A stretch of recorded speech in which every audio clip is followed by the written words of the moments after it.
কথা বলে না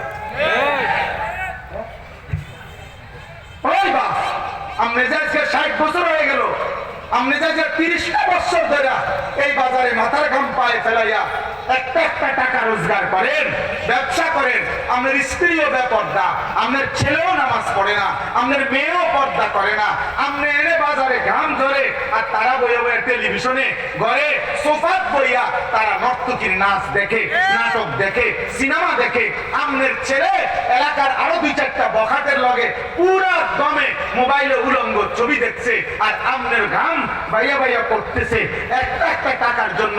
এই দুশ্মন যারা, আল্লাহর দুশ্মন, নবীর দুশ্মন, ঈমান ইসলামের দুশ্মন, যাদের ওযু নাই, সিজদা নাই, নামাজ নাই, দ্বীন নাই, শরীয়ত নাই, এদের জন্য যে আপনি এত কষ্ট করলেন, এরা আপনার দুনিয়ার কি কাজে আসবে, আখিরাতের কি কাজে আসবে?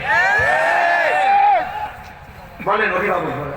আর দরকার আর আইতাম না বলবে, আইজ বিয়ে করি যা, আর আইলাম না কইবেন আমরা যে হুজুর এরকম শক্ত হুজুর জীবন একবারই